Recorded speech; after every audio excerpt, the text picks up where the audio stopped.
Good evening, everyone. Welcome to the Ordinary Meeting of Council, Wednesday the 24th of June 2026, to be held here in the Shire of Manjimup Council Chambers, commencing at 5:30. Kaya Nala Karak Nunga Mort Kan Karak Ninja Buja. We acknowledge the traditional custodians and the lands in which we meet.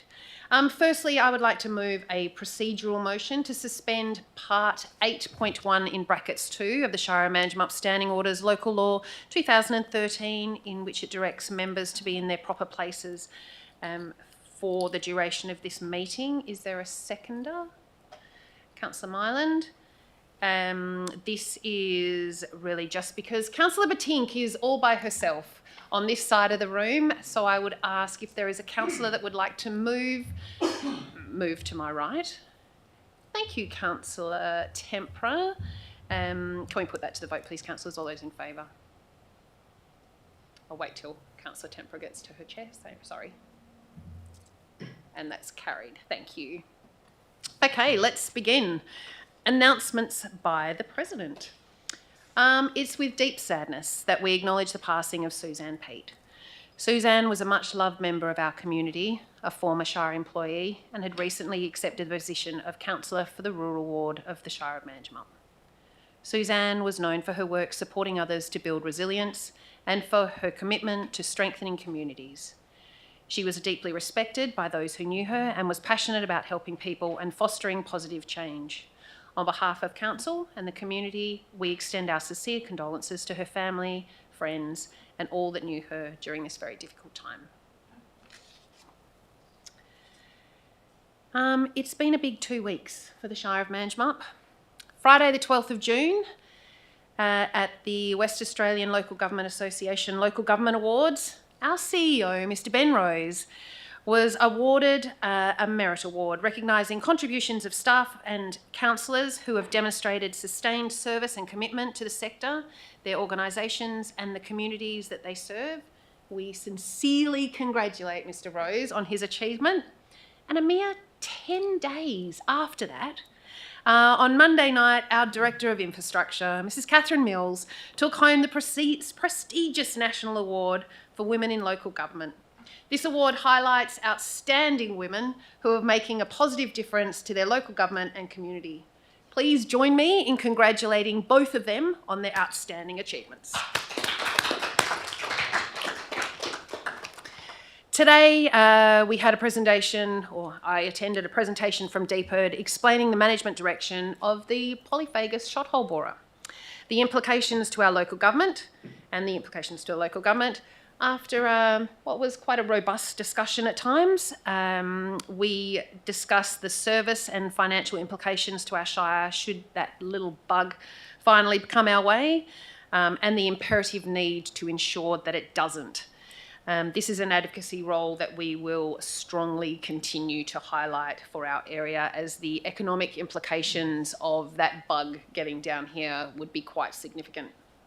I'd also like to remind everyone there is a little stroll happening this Sunday by the Southern Forest Steppers. There's a community walk on Sunday commencing at 9 o'clock from the Heritage Park. It'll go along the walkway all the way to the airport. I would ask you to please join our local group for a sausage sizzle to raise money to help them in their new direction, which will help our local community in their fight against cancer, and we sincerely thank the continued support of the Southern Forest Steppers within our community. And finally, I would like to extend congratulations to Councillor Burns, who became a dad again yesterday. Sincere congratulations to Councillor Burns and his wife and his whole little clan, who was increased by 1 yesterday, and we wish them all the very best. Okay. Attendance, apologies. Thank you, Madam President. We do have one apology from Councillor Wilcox, who is in Canberra at the moment at the National General Assembly of Local Governments. Yep. As a representative of the women Of ALGA, of the Australian Local Government Women's Association. Not representing the Shire. Not representing the Shire. Yep, thank you. Approved leaves of absence. Thank you, Madam President. We have an approved leave of absence from Councillor Burns. As you mentioned, he's welcoming in a new family member. Yep, and it would have been inappropriate for him to have been here and not there. Declarations of interest. Madam President, I have none at this time. Thank you. Item 5 is public question time. Response to public questions taken on notice. We'll take them as noted. They were the questions asked last meeting from Dr. Gallen, and they will be listed in the agenda and will in follow up in the minutes. Public question time. Under meeting procedure determined by the Shire Manjimup Standing Orders Local Law 2013, this is the only opportunity for members of the public to ask up to a maximum of 2 questions of council. There is no further opportunity to question the Shire Manjimup during this meeting. Questions can be asked on any Shire matter, not just on the issues included in the meeting agenda, and each person should have up to 3 minutes to ask their questions, which may be extended by an additional 3 minutes where considered appropriate by the presiding member. Persons asking questions are entitled to a response unless the question is declared out of order by the presiding member. If a matter requires further investigation, that response may be in writing. Any person asking questions of council must state their correct name, locality, as this will form part of the public record of this meeting. Also, please note that this meeting is being live streamed on the Shire's YouTube channel. Following this meeting, a recording will remain available on the channel and will also be uploaded to the Shire's website. Are there any questions? Excellent. Thank you. Presentation. 6.1 petitions, there are nil. 6.2 presentations, there are nil. 6.3 deputations, there are nil. 6.4 delegate reports, there are nil. 6.5 conference reports, there are nil. Item 7 is confirmation of the previous minutes. Councillor Mylan. The minutes of the ordinary council meeting of the 27th of May be confirmed as a true and accurate record. Thank you. Is there a seconder? Councillor Batink. All those in favour? Thank you. Carried 6-0. Okay, item 8 is motions of which previous notice has been given. 8.1, notice of motion from Councillor Tempera, clarification of councillor participation, expectations and alignment with governance responsibilities. Would someone like to move?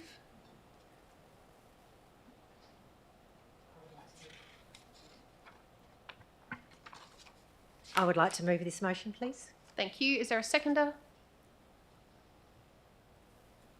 Councillor Darren. Councillor Tempera, would you like to speak to the motion? Sure. I bring this motion to ensure clarity, consistency and fairness in how we understand councillor participation. At present, we are using terms like effective and consistent participation, but these terms are not formally defined in any policy framework. There is currently no agreed definition of what effective fulfilment of our role means, what constitutes consistent participation, or what activities are included under participation. Importantly, these terms are inherently subjective. What one person considers consistent may differ from another. What one person views as active participation may not look the same to someone else. Without clear definitions, we risk individual interpretation, shaping expectations, inconsistency in how performance is perceived, and uncertainty about what is actually being measured or expected. This then raises a very practical question. How are we determining whether someone is participating enough? Are we proposing to measure how often a councillor speaks, quantify contributions by number of questions or comments, or assess participation based on visibility in meetings alone? Because if that is the direction, we need to be very clear. Participation is not simply a measurable output, and quality of contribution is not the same as quantity. and attempting to quantify participation without clear framework risks creating arbitrary or subjective benchmarks and reducing a complex governance role into simplistic measures. It's also important to distinguish between formal obligations, such as council and committee meetings, non-mandatory activities, such as workshops and informal briefings. These latter activities are not prescribed as mandatory under the Local Government Act 1995. Historically, they have been discretionary. Without clear policy, elevating expectations in these areas risk creating unwritten obligations and confusion about what is required versus optional. A key concern I want to emphasise is the heavy focus on meetings in this discussion. We are not elected simply to attend meetings. We are elected to represent our community, engage with residents, advocate for local outcomes, and contribute to strategic direction. This also raises a broader and important question about how we define and measure fulfilment of the councillor role. Is a councillor considered effective simply by attending meetings? Or do we recognise the role as extending beyond the meeting room into active engagement with the community we represent? Because if we are moving toward assessing participation, we need to be clear about what is actually being measured. Is it attendance at meetings, or is it the extent and quality of community engagement, advocacy and representation? A framework focused primarily on meeting attendance risks undervaluing community engagement, narrowing our role to procedural participation, and moving away from the core purpose of elected representation. This motion does not impose new obligation, it simply asks for a formal policy defining participation expectation, a clear distinction between mandatory and non-mandatory activities, and recognition that the councillor role includes community engagement and representation, not just meeting attendance. If we step back, this is really a simple point.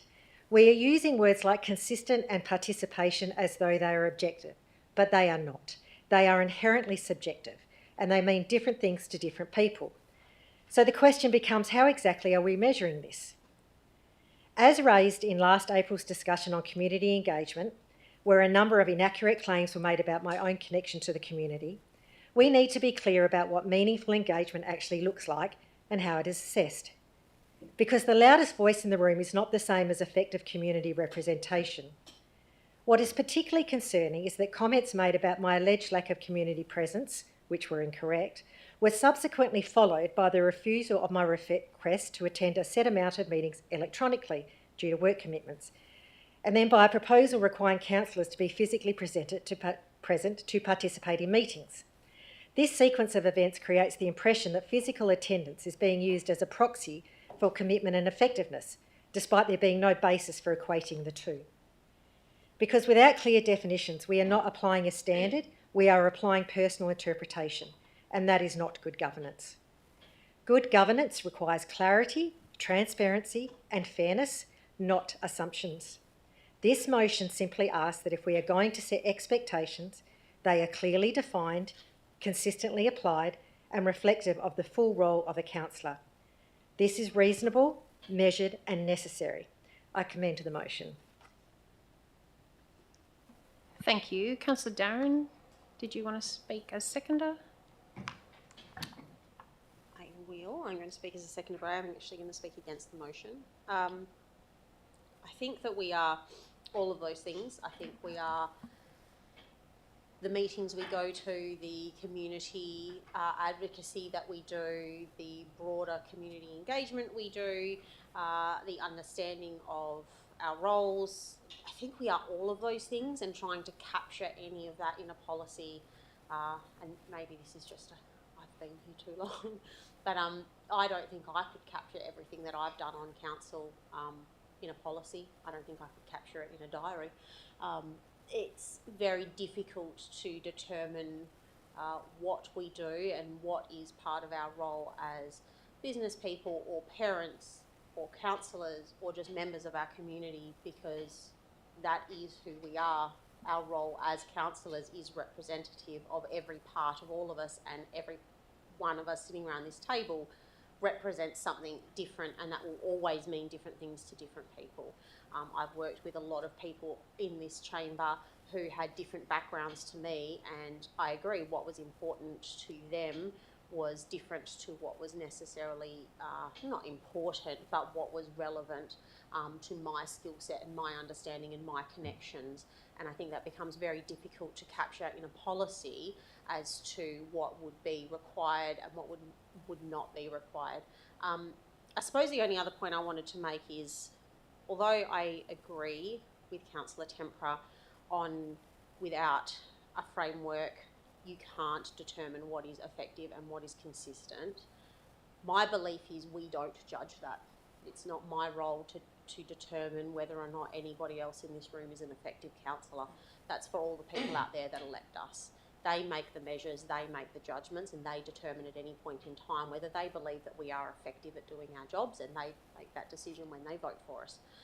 We might not necessarily think that all the time, because sometimes it feels like a big popularity contest, but the reality is that people do vote on who they think will be effective, or for those of us that have been elected previously, on our track record of effectiveness, and I think that measure remains with them and not in here. I don't want to determine whether or not somebody in this room is a better or worse councillor, more effective, less effective, more consistent or less consistent. There have been times in my life where I couldn't be as consistent as I would be in other times, and I would like to be able to keep that subjectivity for my fellow councillors going forward so that we can be flexible. This is a 4-year term, and if you choose to do multiple terms, people's lives will look incredibly different, and I don't want to be in a position that I ask somebody to be effective in a way that I believe a policy should be at a particular point in time when I don't know who will be sitting around this table. I don't think that's our judgment. That's for the people out there to determine when they elect us and when they communicate with us. So I would like to keep it in that space, and I would rather not have a policy that feels as though it binds us to a particular set of scenarios that we determine at this point in time is relevant when we don't know what it will be in the future. Thank you, Councillor Darren. Are there any other speakers? Councillor De Campo. Thank you, Madam President. It's interesting, I was reflecting on my time in local government only last week, and I think it's 19 and a half years with a short break when you're 54 of 6 years. When you're 24, a short break of 6 years, that's a long break. And I don't remember, I guess, when I first ran for council, and it's very different today, actually, because there are a series of things you go through when you want to become a representative for your community. There are a number of things that you go through prior to being elected. I mean, there's some meetings with the CEO in relation to what you may not or may have to do, and what you may have to attend and may not have to attend. We didn't do that. I mean, I think I got elected unopposed, in fact. Dave Pottinger beat me the first time, God rest his soul, by 2 votes in Pemberton. And the next time I can't remember who I beat, but it was, unopposed. So, and we didn't do that, is the point. But now today, it is very clear when you're going into a position in local government, not what's expected of you, because only this is actually expected of a councillor, is to turn up to an OCM, is by law what is expected of you. But there are other things that you need to commit to, that is true, and as Councillor Darren has so eloquently put, is the fact that we can't all make that. I don't make all of the meetings. That is the reality of it. However, wrapping a framework around that, a policy around that, and we know right now that if a policy in planning, if we don't like it, it's just a policy. If we don't like a policy in another area, it's just a policy. I mean, there is a policy, for argument's sake, that we will only allow 2 dwellings on a priority agricultural block. But it is just a policy to you out there. You can actually have more if you ask council, by the way. Nobody's asking, by the way. I'm just saying it's an example of where there is a policy. So to try and wrap a policy around what you might do and what you might be expected to do because you're upset of not being supported in a motion to attend the OCM via Teams, in Councillor Tempera's opening remarks, which was mentioned, to wrap a policy around that seems very, very OTT. And the reality is, as Councillor Darren said, you can't attend everything, but decisions are made by those who turn up. And that's the reality. You need to be at a budget meeting from time to time. You know, you need to be at other things. And I'm not at everything. Don't get me wrong. I'm not saying that I'm, you know, the best councillor there is in the world. The President, you know, she is at everything. I mean, if there is a letter to be opened, she is at the opening. There is no doubt about it. But that's her role. And that's the role that she decided to take on. And the Deputy plays a great role as well in that space. But I certainly don't agree with wrapping a policy around what your expectations are. Because in my view, I do a lot behind the scenes. I'm not a forward-facing person anymore. I was that for 16 and a half years.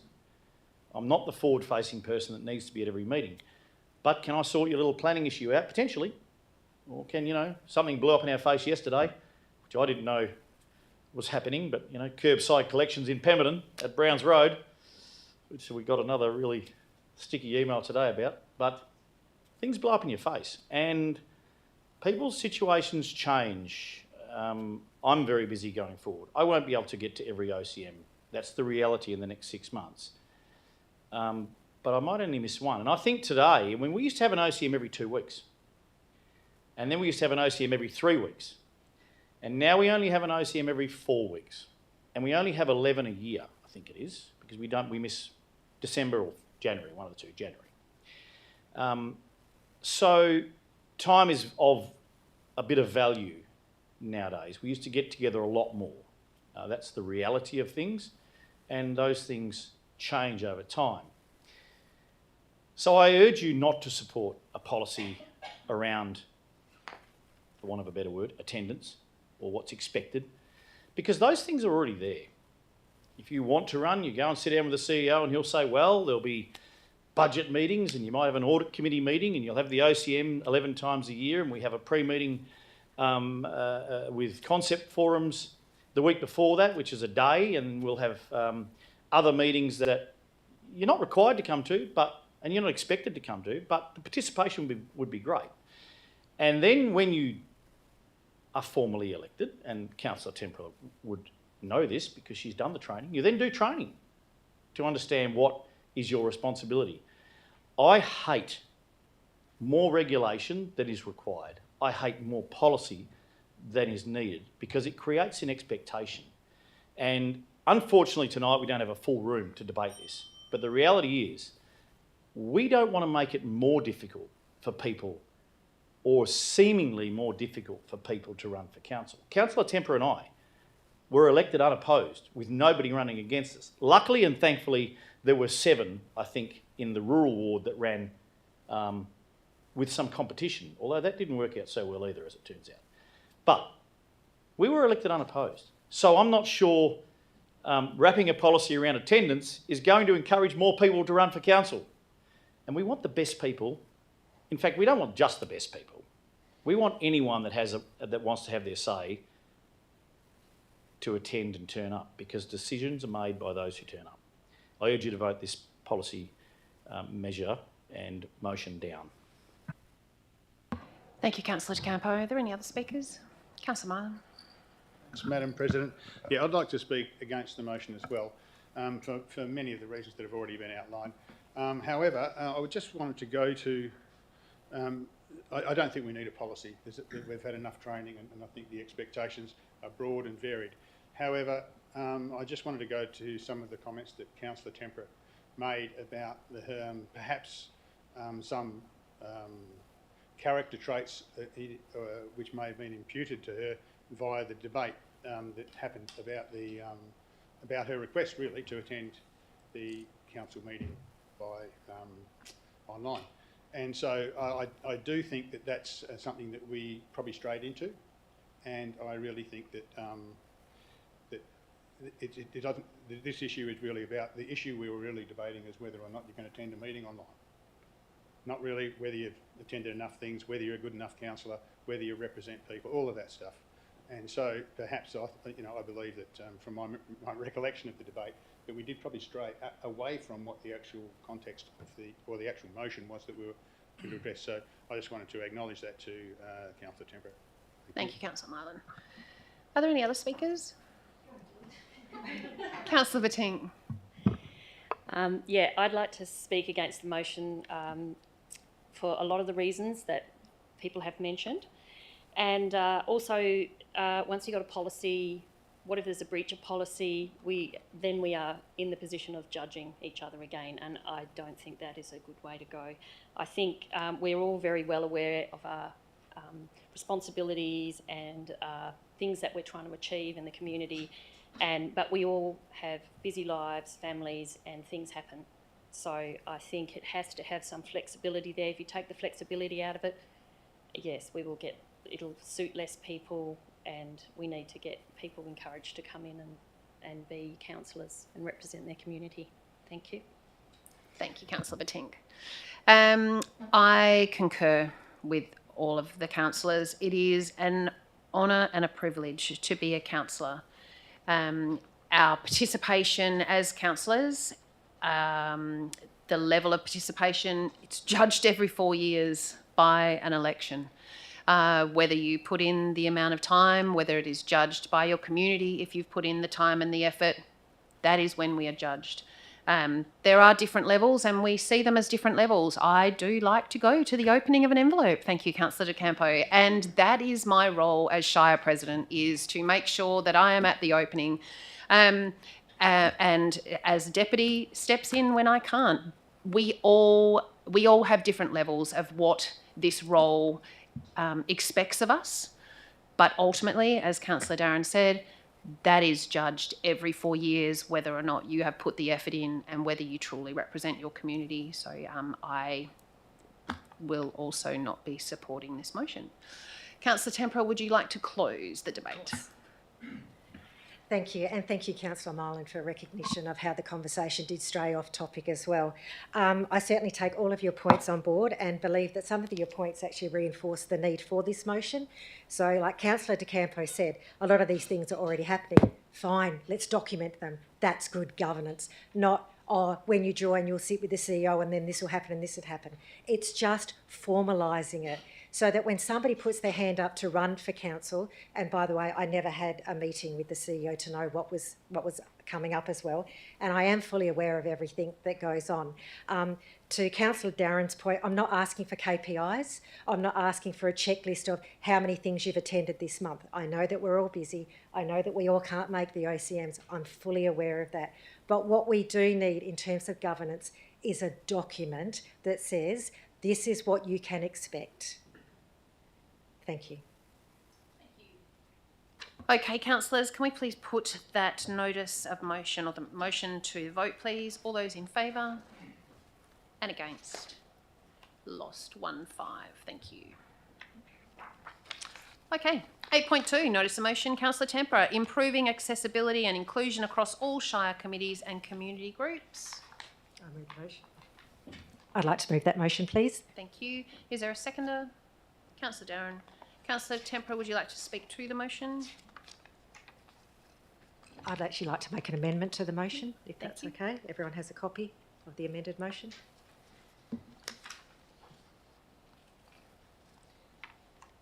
Does someone need to move the amendment? Thank you. Okay.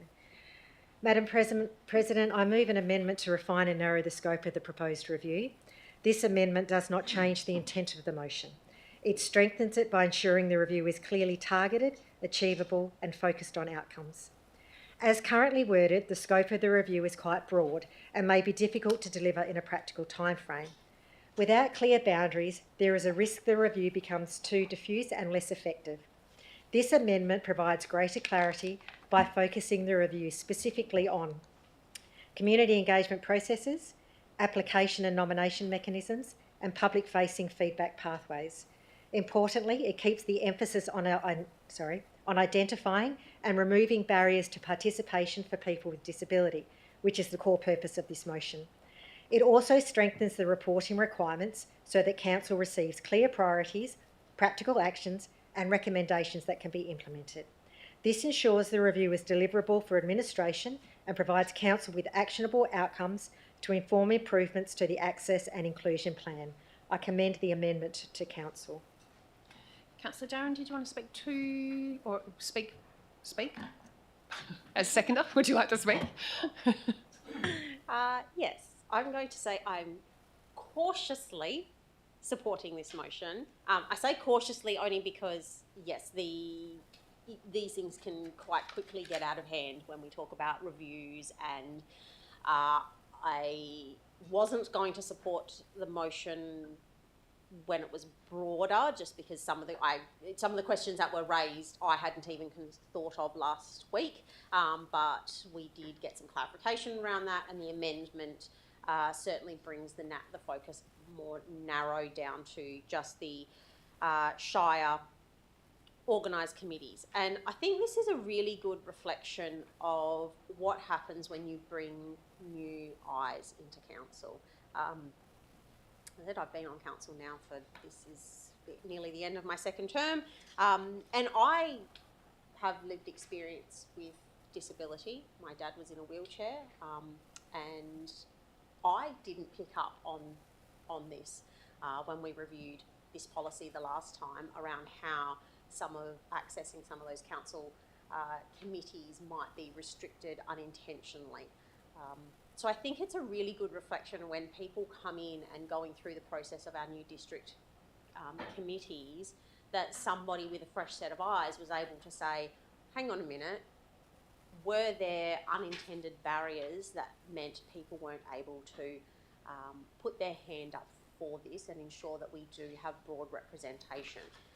So I commend Councillor Tempera on bringing this and bringing it to light, because the reality is when you do have processes in place that are very government, and I have worked in government for a long time and now been in local government as a councillor, you get very used to these ways of doing things, and you forget that for the general people, they can be very complex and onerous and quite scary.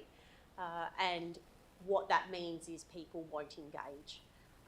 And that's not something that we necessarily want to see. So I support having a targeted review to see how our committees on council can be reviewed to ensure that there is maybe some flexibility in how people can join some of these community groups that are managed by the Shire, and make sure at a very basic level that we're able to do some updates to our broader plan. That doesn't necessarily have to be done every 5 years when we're looking at the really big overall, because sometimes when you do those really big reviews and updates, you're looking at the bigger picture things. And I think this was a really good example of maybe some smaller amendments that could be made that we maybe wouldn't have picked up in something broader. And it just took that, I suppose, different perspective to see how there might have been a barrier that wasn't intended. I think we have a fantastic policy, but I think this is maybe an opportunity for us to look at some targeted ways to improve areas of it with a different set of eyes. So I encourage you to support the motion. Thank you, Councillor Darren. Are there any other speakers?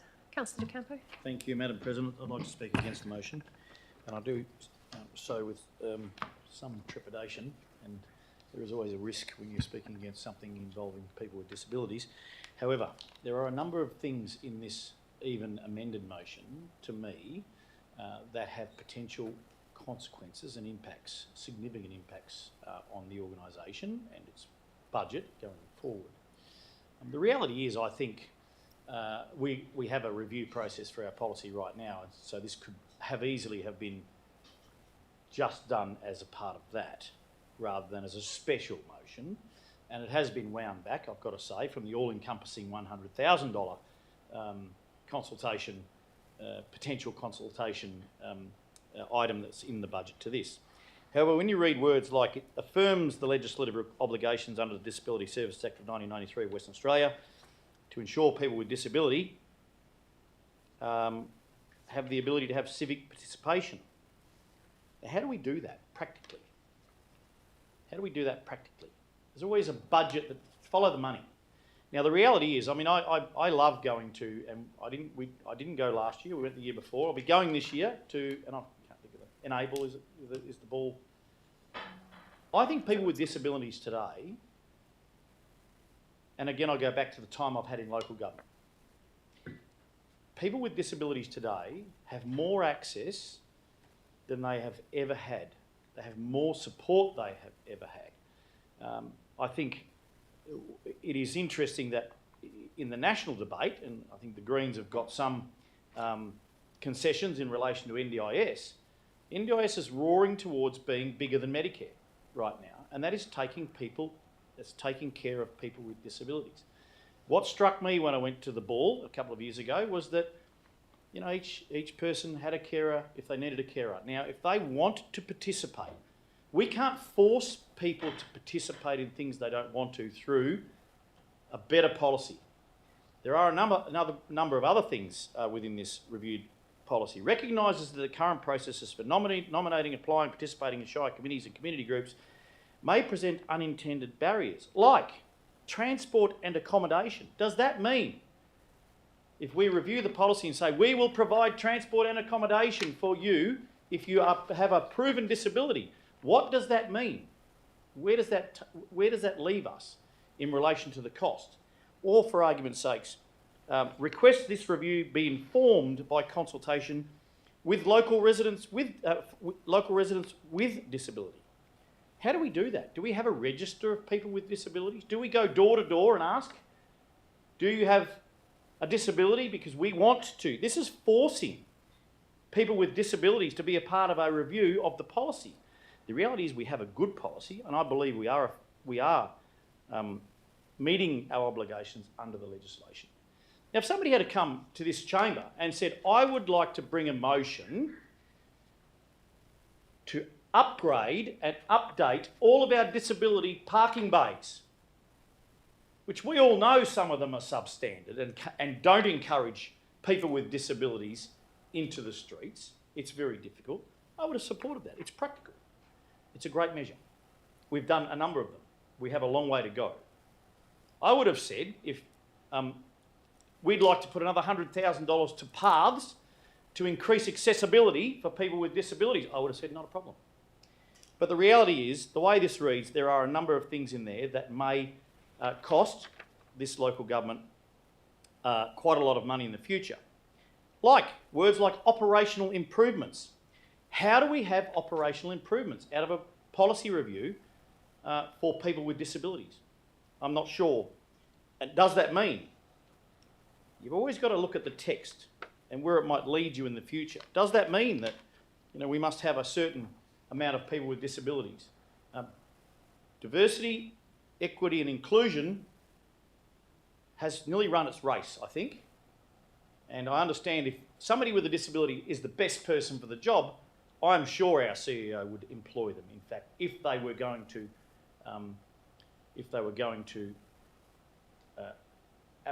put an application in for the job. And in fact, some of the people with the largest disabilities that you would ever consider have become very famous in this world. So there is opportunity for those people. Practical actions. What are practical actions? Directs that following the completion of the review, the relevant sections of the Shire Manjimup Access and Inclusion Plan be updated and expanded to provide clearer guidance and practical actions. What practical actions? You cannot drag people to the table. You cannot drag people to the table. And finally, engagement processes, which is dragging people to the table. How do you have engagement processes? I don't think in my time in local government I've ever seen people with disabilities, again, have more opportunities than they have today. And in fact, I love seeing it. I have a relation that has a disability, as we all probably do, who has more engagement than I do. And I love that. I love seeing it. To try and drag them along to decision-making processes is not what we should be about. It's just encouraging them if they want to and supporting them if they do. And that would be a very simple policy amendment through the standard review of the policy, without all these words that have potential to impact our budget and to impact our resourcing going into the future. So I urge you to vote this motion down. Thank you, Councillor De Campo. Any other speakers? Councillor Mylan. I'm a bit like Councillor Darren, really. I've sort of changed my position somewhat originally, and I think it's probably to do with the fact that it's been amended to sort of soften some of the expansive review of all the sporting clubs and or whatever we were associated with. However, I don't think that, as Councillor De Campo has suggested, that if we go down this pathway of reviewing and looking at a policy, that it will necessarily mean that we will make a policy that does all the things that he thought would be detrimental. It'll still be a policy that we would need to endorse. But what I do think will happen is that with all of these things, it's a mindset, and I'm somewhat reluctant about making more policies because it's just words, as Councillor De Campo said. In the end, it is actions that sort of determine what really happens. But those actions that come about, it's a mindset that people have when they are deliberating on things that might occur. Because I often would not think, if I was organising something, what about a disabled person? It doesn't come to my mind. I don't. It's not something that I consciously think of. So it's through discussion, and maybe that's what a policy I would like to see would be about. Would be how do we, when we're making our decisions, it might be as simple as saying, hey, what about how do we include people with disabilities? That's a sort of policy and type of changes that I think would help, and probably more so with the officers of the council here when they're going about what they're doing, and they may well do it, probably better than I, would. Put that sort of somewhere in their decision making. Right, okay, we've just made this decision. What about disabled people? Does it have an impact? And I think it's kind of could be as simple as that, really, in a way. And that's, maybe that would happen in the next policy review. But I see no harm in really going forward with something like this. And I don't want it to, I hate it to be a big costly exercise. But it's, in the end, we could do a great policy that says lots of things, but no one does them. I'd rather see something where people's mind changes, the mind shift happens, and we start to just be more conscious of how we can include disabled people. And so I do commend the motion to you. I think that if we do the review, it will be, it'll take on board the type of comments that we've made just now. So thanks. Thank you, Councillor Mylan. Are there any other speakers? Well, I personally think changing policy, we can tweak it a little bit, but I don't think it'll make much difference. I think when this came up about the advisory groups, and when I saw who was on the advisory group in Northcliffe, all very, very good people, but I knew all of them, which meant they are on different groups in Northcliffe already.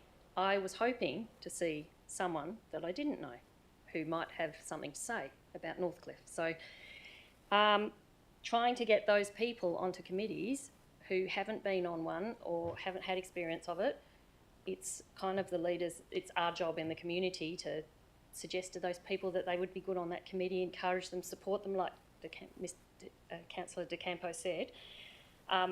It's probably going to get them on the committees easier than us changing a policy. But yes, I am appreciative that the policy is not as huge and clunky and expensive, which I was worried about, and Councillor Tempera has changed it. So I probably will support the policy. So thank you. Thank you, Councillor Batink. I commend Councillor Tempera for, as Councillor Darren said, looking at things with new eyes. I guess I have the opportunity to see what goes on in our office. I am very comfortable that a lot of the things that are considered within this policy are done naturally by our staff. I know that when someone comes to the front counter, and we do have hearing impaired and we do have mute people come to the council, come to the front office, I know that our staff treat them respectfully, and there is pen and paper, there are mechanisms in place to ensure that those people are treated respectfully. The cost of this review does concern me. We're in the middle of budget deliberations, and we are taking to that budget with a fine-tooth comb and we are cutting back. I would like to see this review as part of our normal policy review, that these points are taken into consideration as part of our normal policy timing review, so it is done in a line with that and it doesn't cost us any more. I am comfortable that a lot of these points we do already do. We do take into consideration where we have our meetings. Are they accessible? What are the foods that we serve when people come to meetings? Is there a gluten-free option? Is there a vegetarian option? Do we not have prawns in our fried rice in case someone has a seafood allergy? You know, at what point do we say that there is that a physical disability, or are we looking at all disabilities within this? I think we do this very well. Our Access and Inclusion Committee, which we have 2 members or 2 previous members, current members of our Access and Inclusion Committee are sitting in the gallery. They have been at every single meeting and they come to just about every single council meeting. We as a community, the support that we give to people, whether they have a disability or not, it's because they're part of our community. And as a community, we ensure that people are included. As Councillor Batink said, it's up to us to make sure that other people with disabilities are within our committees. It's through the welcoming and the inviting atmosphere that will actually get people onto committees. It's not through a policy. It's through us saying, why don't you come and be part of a committee? We value what you have to say within that committee. That's how we'll get people onto these committees. It's not through a policy. So with that, although I understand the intent of this motion, I won't be supporting this motion, but I will be encouraging these points to be part of the review, which is done in 18 months of the existing access and inclusion policy. Councillor Tempera, would you like questions? With the district committees that we recently established, how many questions were on the application form that needed to be answered to submit an application for that committee? Roughly. Approximately 4. And did those questions require a comprehensive answer to be selected as one of the people on the committee, or was it a tick box question, A, B, C? What were the types of questions that we asked and how comprehensive were the answers? From my memory, and I'm very happy to be corrected, they were open-ended questions. So it was kind of a qualitative response. It wasn't a tick box, but it was, you can respond in 6 pages or 6 words. So it wasn't a multiple choice, it was a written answer or Yes, an explanation answer. Yeah. One more question. If somebody had not been able to, because of a disability, write an answer to those questions, did we have anything in place at the time that would have been an alternative option? For example, was there a staff member, or had we arranged another external organisation to support those people in answering those questions if they didn't have the skill set because of their disability to make those answers? Thank you, Madam President. Thank you. In that instance, no, we didn't have support services on hand procured or anything like that. But if we'd been reached out to and someone identified that they were interested, they would like to learn more or have some assistance to prepare an application, we've got budget and resource to be able to help with that sort of thing. So it would really depend on what the circumstances were. If somebody wanted to lodge an oral submission rather than a written, that's fine. If somebody wanted assistance, I don't know, through other means, that's fine. We would have moved heaven and earth to let it happen. So then, sorry, you've just given me one more question. Do we have that advertise? How would a person with a disability know that those services are offered? Do we market that? Is it in a policy? Is it other than somebody coming and saying, is there an alternative way for me to apply? Do we generally advertise that in any other way, or is the requirement on the person to do that, to find that information out? I might need to seek some advice from my peers on this one. Gail, do you know, or I have a question, follow-up question then. would you like me to attempt to answer the question, or? Yeah. Yep. Thanks. We have on the website, on our access and inclusion policy, on various other documents that go out, we have a standard comment which says these documents can be made available in various formats, whether that's, I know with the access and inclusion policy, it's in braille or in large print or audio. So we actually make that statement. You might have to check with PR, other Shamara, sorry, in terms of how broad those statements are, but they have been standard statements all along. We have communication guides for staff that lay all that out. I have questions then. So if a councillor who, you know, is the, or should be the heartbeat of the community, or know what the heartbeat of the community is, and we have quite a few people that come to us and say, I'd like to be a part of that.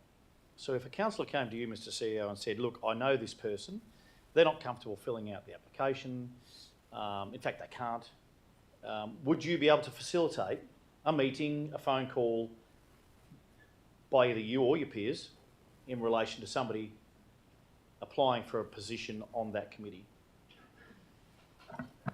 Madam President? Thank you. Yes, quite easily. Yeah. Follow-up question.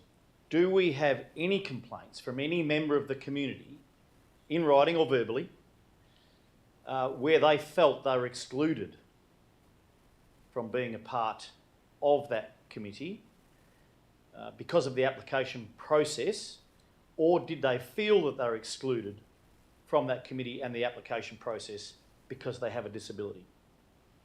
If we did have any. Madam Thank President? You. Thank you. Look, I don't have extensive background, obviously only been at the Shire for 2.5 years, but in the 2.5 years that I've been here, no. I'm just Sorry, can I just focus this question on the committee? Not the 2.5 years, just the committee and the process around this the committee. community committees or whatever we're calling them. So the answer's no. District advisory. District body. Thank you. Councillor Tempera, would you like to close? Sure, thank you. I would just like to point out that this is a disability access and inclusion plan. I think there's been a fair bit of focus on the word disability, and I think some of the language used here tonight shows that there is an inherent bias towards people with disability, used by some people. And I know some people are very quick to state their experiences, so I'd like just to put forward that I have a master's degree in special learning needs, and one of the things that we are challenged to do is to see everything around us as somebody who comes from a place that cannot access things either physically or cognitively in a way that people without learning disabilities or challenges has. So this motion is about ensuring that our commitment to inclusion is not simply stated, but consistently demonstrated in how we operate every day. It reinforces our obligations under the Disability Services Act to provide equitable access to services, facilities, information and civic participation. While we do have an access and inclusion plan, this motion acknowledges a critical reality. Barriers still exist within our everyday processes. These barriers are often unintended, but their impact is real. They determine whether people can genuinely participate in our community and our decision making. This includes how individuals apply for committees or provide feedback, how information is communicated, and how accessible our council processes truly are.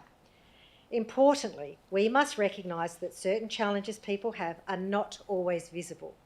For example, low literacy, whether arising from educational experiences, cognitive disability, language barriers or life circumstances, these can present a significant barrier to participation.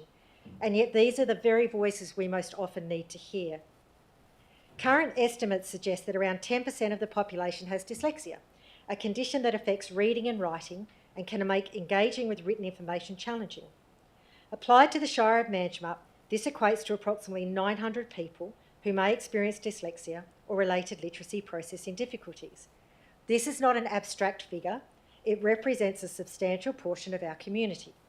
When our processes are complex, overly text-heavy, or difficult to navigate, we are not simply creating inconvenience, we are unintentionally excluding people from participating in local decision-making. Point of order, Madam President.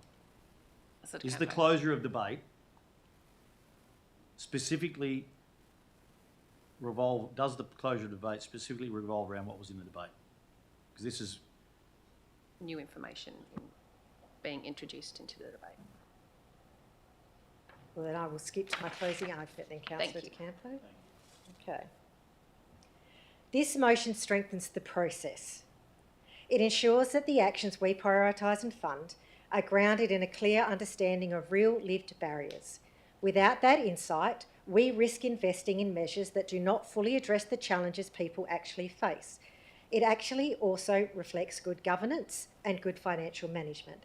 It is a far better investment of time and resources to begin reviewing our processes now in targeted and manageable sections rather than waiting to undertake a full-scale review at the end of a 5-year cycle.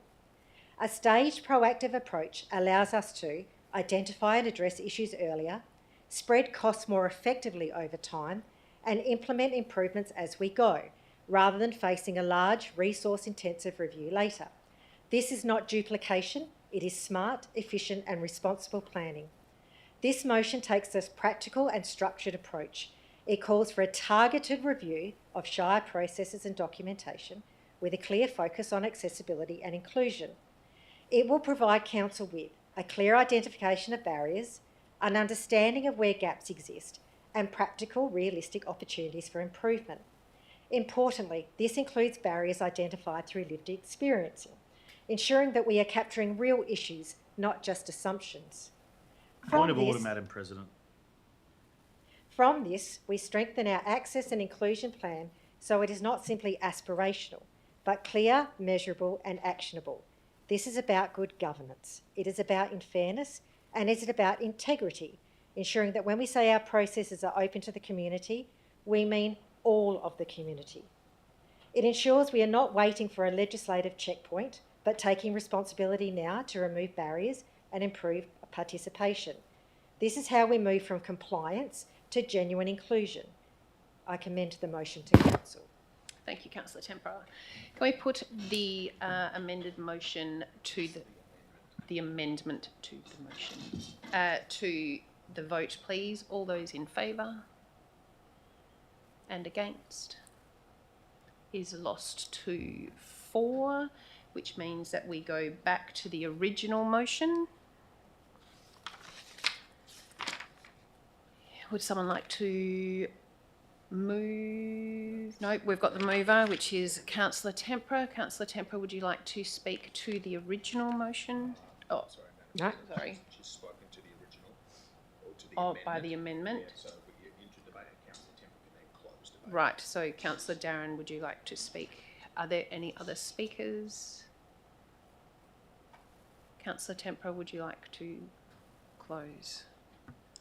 Yeah, I would like to acknowledge that this, the original motion was undertaken with a fair bit of being green around the gills and the first motion that I had written. So with assistance from various people that was put in place. It was never my intention for it to become so onerous. I appreciate the feedback that it was onerous and then how to refine it. So I thank people, councillors and the CEO who assisted me in that process. But I would like to take Councillor Marlin's point that even if it is just a simple mindset change, then we've made a good step already in that right direction. Thank you. Councillors, can we please vote on the original motion? All those in favour and against? Is lost 0-6. Thank you. Okay, let's get into the nitty-gritty. For the interest of the gallery, I'll explain how we're about to consider the agenda items for this meeting. All councillors have had the agenda for 1 week, giving us time to thoroughly review each item. This meeting is the only time that councillors are able to formally debate agenda items. I'll read out each item in the agenda, which is only short, and any councillor will be able to identify an agenda item they wish to debate. These items will be listed on the board. All items not identified by councillors to be debated will be moved in accordance with the officer's recommendation in one motion and listed in the agenda and moved en bloc for voting purposes. If your item is not listed on the board and is moved en bloc, it will be passed as per the officer's recommendation. Following this, council will consider the remaining items in agenda order. Office of the CEO, 9.1.1, minutes of the Warren Blackwood Alliance of Councils held on the 21st of April 2026 to the 2nd of June 2026 is taken out. Corporate and governance, 9.2.1, disqualification from council membership, in brackets former councillor Braden Daniele. Finance and administration, 9.3.1, monthly statement of financial activity, April 2026. 9.3.2, proposed expansion to 4.1.4 financial hardship rate relief policy is taken out. 9.3.3, Shire financial payments for April 2026. 9.3.4, Privacy and Responsibility Information Sharing Act new policy adoption. 9.3.5, adoption of proposed 26-27 fees and charges is absolute and taken out. Statutory planning, 9.5.1, retrospective application for a change of use from a dwelling to a residential building, workers' accommodation at lot 13 in brackets 21 Kennedy Street, Pemberton.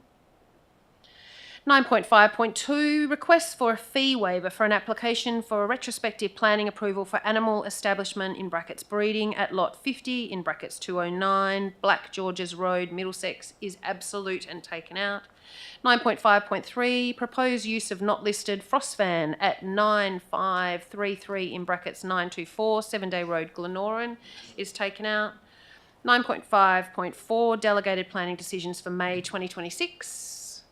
Ranger and Emergency Services, proposed annual, 9.7.1, proposed annual Shire of Manjimup fire break and fuel hazard reduction notice, 2627.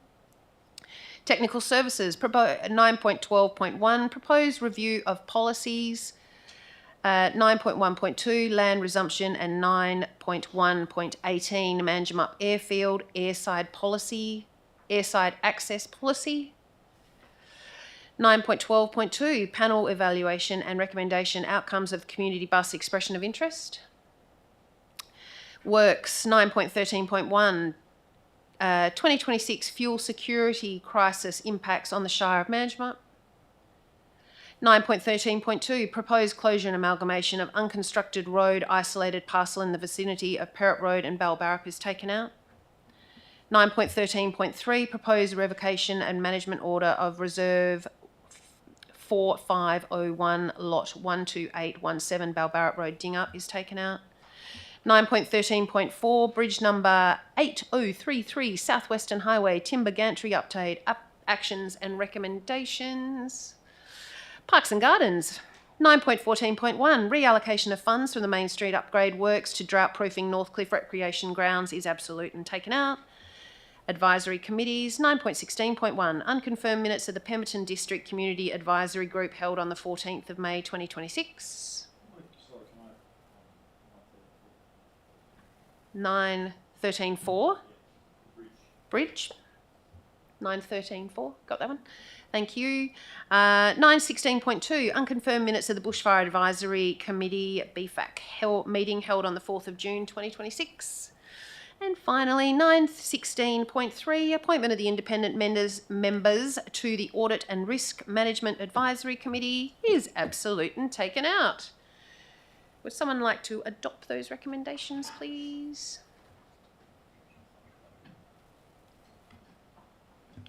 Councillor Darren. I move that Council adopt the recommendations contained in the Council officers and committee reports within section 9 of the agenda, with the exception of those on the board. Councillor Batink, would you like to second them then? Thank you. Can we put that to the vote, please, councillors? All those in favour? Is carried 6-0. Thank you. Alrighty, let's go.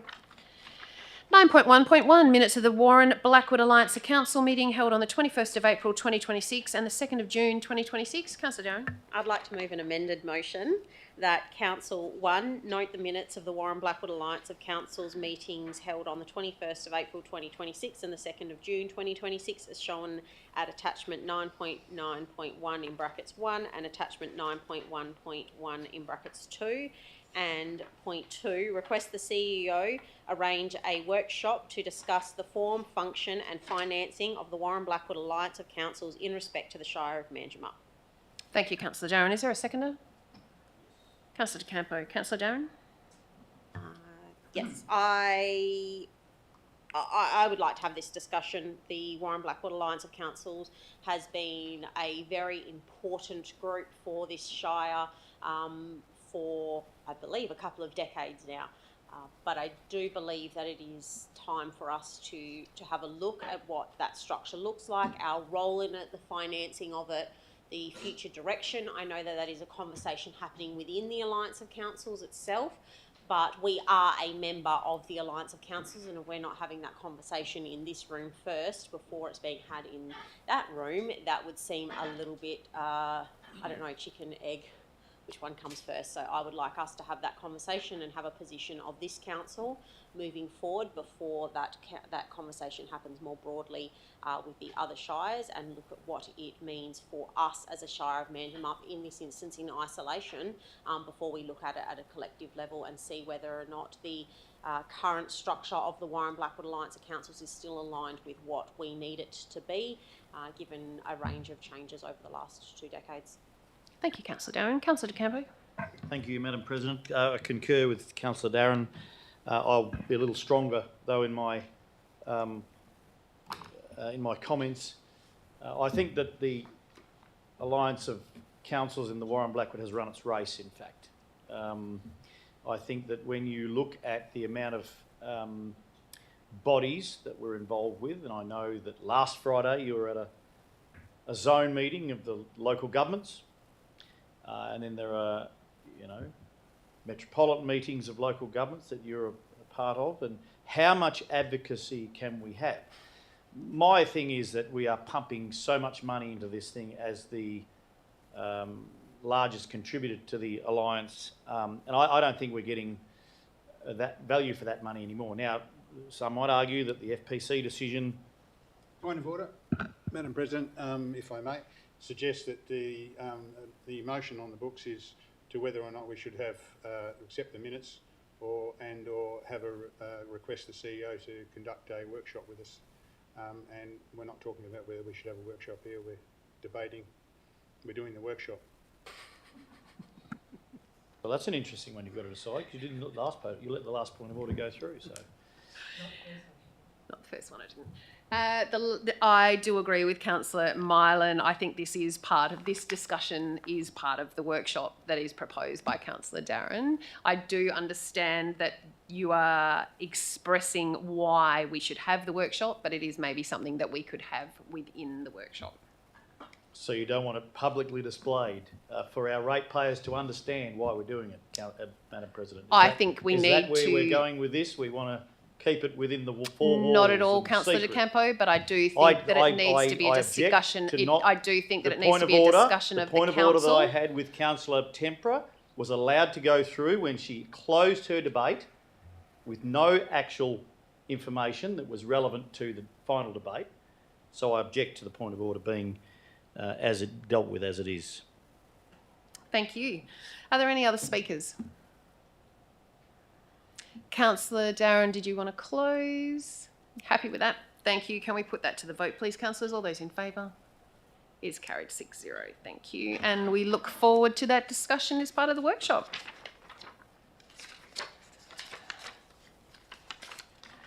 Okay, 9.3.2, proposed expansion of 4.1.4 financial hardship rate relief policy. Thank you, Madam President. No points of order here, because I'm going to move the motion. I'd like to move as per Officer's recommendation. I'll second it. Thank you, Councillor Mylan. Councillor De Campo. Thank you. I'd like to move the motion so I can speak against it, actually, Madam President. The interesting thing about this motion, or as it is presented today, is it is completely different to the intent of the original notice of motion that Councillor Moylan significantly changed on that day. And the reality is, when you look at this motion and the change to our policy, it is that it actually helps nobody. Because by the time they get to the point of interest rate relief, which is all we're going to do through this, which we can do now through various means and ways, they are most likely at the end of their tether. I speak against this motion because, in reality, just writing off interest, as this motion now does, rather than the upfront rates, so people have a break in their finances to be able to get ahead, it wasn't the intent of the original motion. In fact, it wasn't even, I think, the intent of the amended motion. And the reality is, if somebody comes to us right now and can prove financial hardship at a very early stage of that financial hardship, they are no better off, because that ability to write off those interest payments already exists. This policy doesn't allow the legal fees to be written off if it gets to the point of taking somebody to court or getting a debt collector. Of what I'm told, we have a few that go around every year and collect debts, to be written off. So when you boil it down, what we have done when we're trying to give people a break in what is and has been, and I mean, Councillor Burns was right. The term, we are always in a constant state of financial crisis, I guess. But the reality is, people are doing it tough. And my initial intent was to give those people a very small injection of funds so they can get ahead. What we've done in this policy is say, no, you still pay your rates. You pay your back rates. If you come and prove financial hardship, we won't even write off the legal fees if we've started legal action, but we'll write off the interest. Now, if you work that out, the reality is, on a minimum, $1,500, let's round the figures, I think it's 7 or 8% we charge annually. That works out to $500 over 5 years. That's the only break we're going to give people. And I guess this is coming from probably the person in the room that is the most, or the least forgiving person in relation to that. So I object to it because the ability to do it is already there. This is window dressing. It is far different to the original intent of the motion, which was to give people a leg up, and in fact write off 75%, 25% or whatever of their annual rate. It got messy, and we've got something that wasn't anywhere near what was proposed and already can be done now. So I urge you to vote the motion down. Councillor Mylan. Thanks, Madam President. Look, I do take on board that the original proposal that came to us is outlined in the officers' reports, and I noticed that the proposal that I put was, in terms of one way of describing this, was what it was going to cost the Shire in rates, and obviously that's a saving that goes on to the people. So the original proposal that the amended motion got up was an $8,000 cost to the Shire, so an $8,000 benefit to 4 ratepayers, $2,000 each roughly. Councillor De Campo's motion was a $2,000, and although it's probably not what he really intended from what I gather in the way.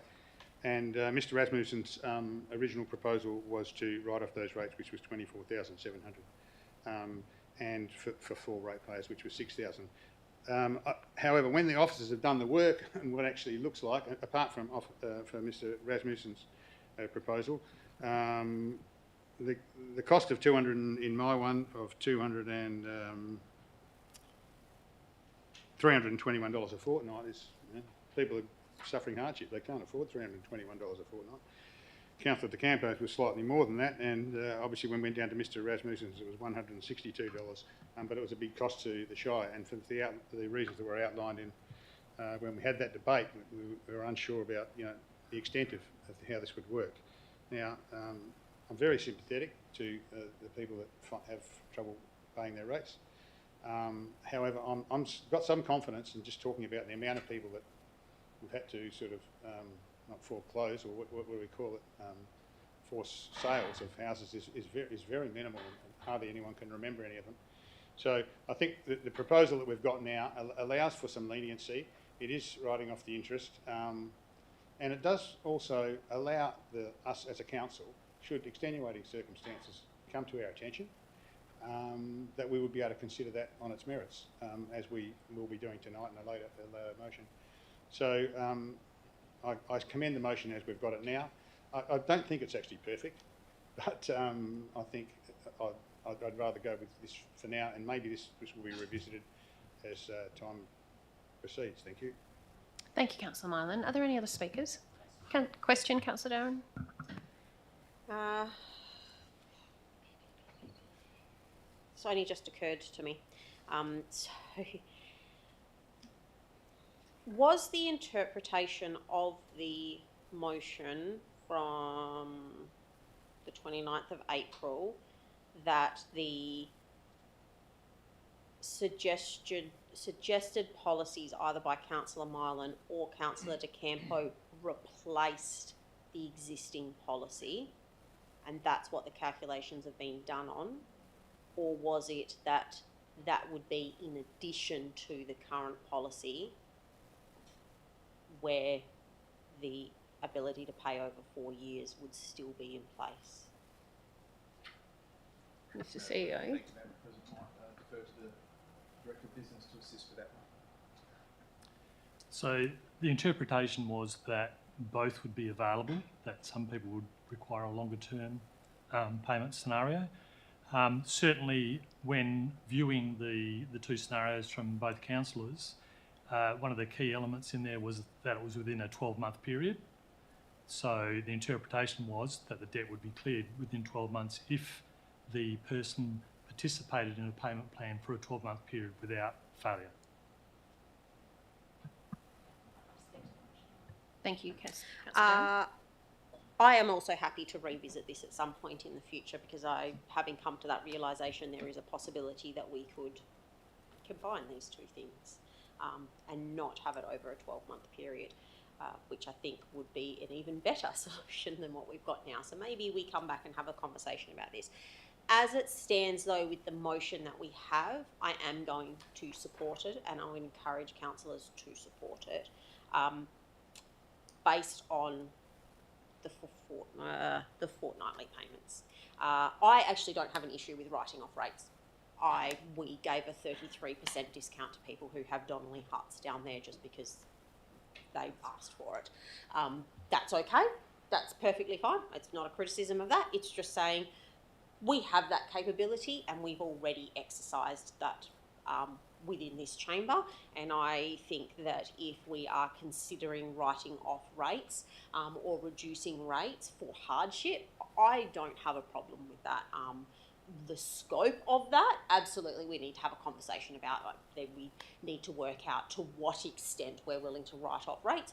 But I am very comfortable saying that if people are in genuine hardship, which if they go through a financial counsellor who is registered and comes through this process, they are genuinely in financial hardship. They have been assessed as such, and that is a confirmed thing. So I don't think that's an issue. What I am concerned about with what the calculations that are here, and why maybe we do come back to have a look at it to see whether there's something integrated, is that to do it over a 12-month period, somebody, over the life of something, if something costs $15,000 or $5,000, doesn't really matter if you have to pay that off at $380 a fortnight in comparison to $180 a fortnight.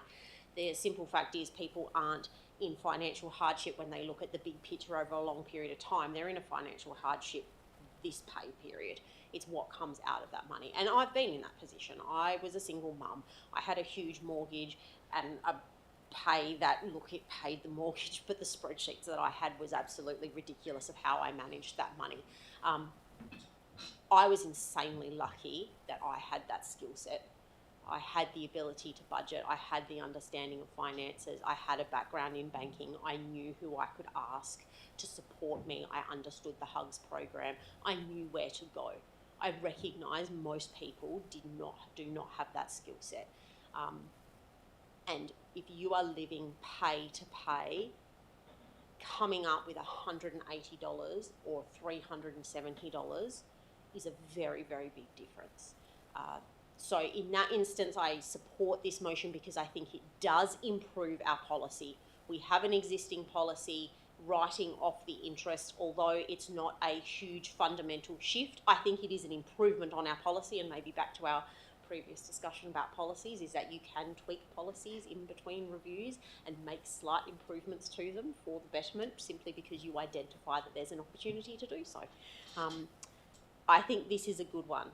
I think we can have a further discussion about whether we can make it even better.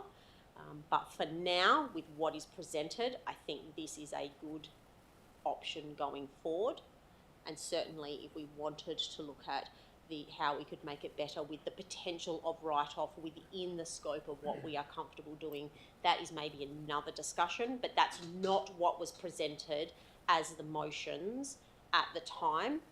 And I think that the interpretation that has been taken and presented here is accurate, given the 12-month part. So I think this is a good motion for now, but maybe if it is Council's will, we have a look at how we can improve that going forward, because I do not believe that people are going to see it getting any easier on their finances anytime in the near future. And where we can help, if we can help the most vulnerable in our communities, that is a place that I would like to be.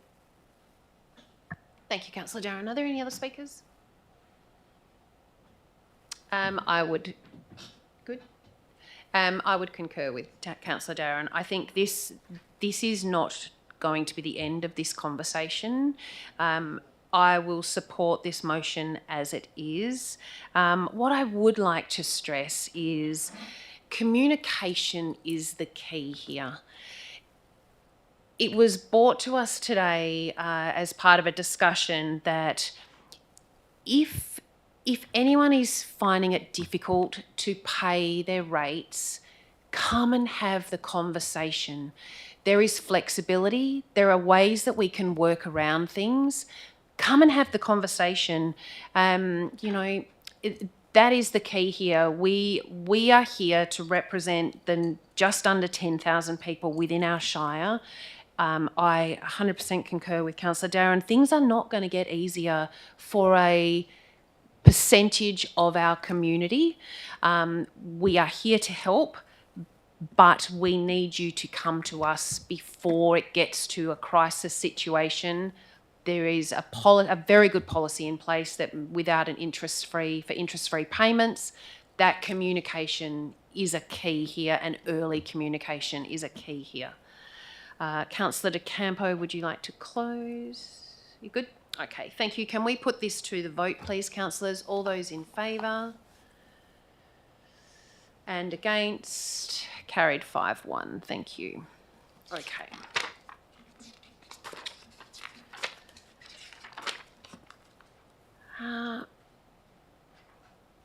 Adoption 9.3.5, adoption of proposed 26-27 fees and charges. Someone needs to move it, people. Councillor Darren. As per the officer's recommendation. Thank you. Is there a seconder? Councillor Patink. Councillor Darren, did you want to speak to the motion? Councillor Patink, can we put that to the vote, please, councillors? All those in favour? Is carried 6-0. Thank you.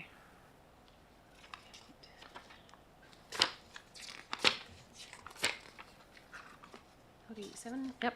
9.5.2, request for a request for a fee waiver of an application of retrospective planning approval for an animal establishment in brackets breeding at lot 50 in brackets 209 Black Georges Road, Middlesex. Councillor Mylan.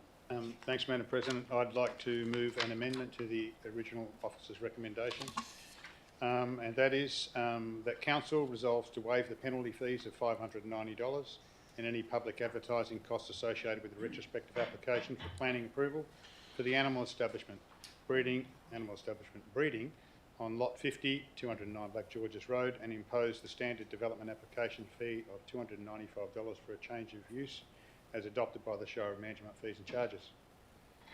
2, should the landowner refuse to pay the application fee, Council note that Shire staff will issue a directions notice to cease the land use of the animal establishment on the said lot, Middlesex, within 90 days.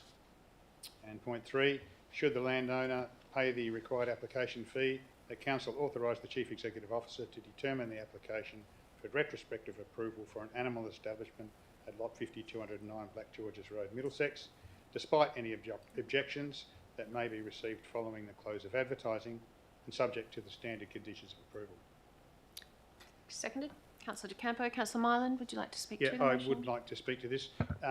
As I think we all know who have sort of followed this discussion and read the report, the applicant in this case for the dog breeding has been breeding dogs for quite a long time, and there has been a number of miscommunications from the Shire going back over a number of years, which include you don't need to apply for a development application for or a licence to run your dog breeding, to yes, you do need to, but I request that you ask for a fee waiver.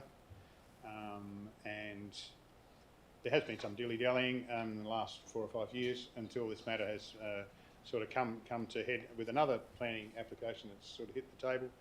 So I think in the interest of fairness and protecting our own reputation to some extent really, is that given the contradictory advice in relation to this, that we waive the penalty of $590 and we just apply the standard $295 application fee, and also waive the advertising cost, which I believe could run into a few $100s as well. And I also endorse the point 3, where our CEO is able to, should this go to public consultation, the CEO is able to, we delegate to him the authority to not have to bring this back to council and make a decision on the application subsequent to the advertising taking place. Thank you. Thank you, Councillor Myland. Councillor De Campo. All good. Are there any other speakers? Fabulous. Can we put this to the vote, please, councillors? All those in favour? Is carried 6-0. Thank you. Okay, 9.5.3, proposed use not listed in brackets frost fan at 9533 in brackets 924 7-Day Road, Glennoran. Councillor De Campo. Thank you. I have an alternative motion, Madam President, and it reads that Council, 1, in accordance with Part 10 of the Local Planning Scheme Number 4, approve the application for a frost fan at lots 9533 924 in brackets 7-Day Road, Glennoran, subject to compliance with the following conditions. 1.1, the development hereby approved is to be carried out generally in accordance with the plans and specifications submitted, with the application of these shall not be altered and or modified without the prior knowledge and written consent of the Shire of Manjimup. 1.2, the use hereby approved shall be operated so it is not to be detrimental, not to detrimentally impact on the amenity of the subject locality or nearby residential dwellings to the satisfaction of the Shire of Manjimup. 2, advice to the applicant. 2.1, this development approval is not, yelling at us, not a building permit. A building permit must be formally applied for and obtained from building services before the commencement of any site and or development works. 2.2, the applicant is advised that this approval should not be construed as an approval to the development under the Environmental Protection Noise in brackets regulations of 1997, and 2.3, the landowner to be advised that in the event that a complaint is received regarding operation of the frost fan hereby approved, there is potential for fines to be issued under the Environmental Protection Noise in brackets regulations of 1997, and a requirement for the use of the fans cease should it be confirmed that noise levels identified under the regulations have been exceeded. Is there a seconder? I'll second that. Sorry, I'll second it. Councillor De Campo.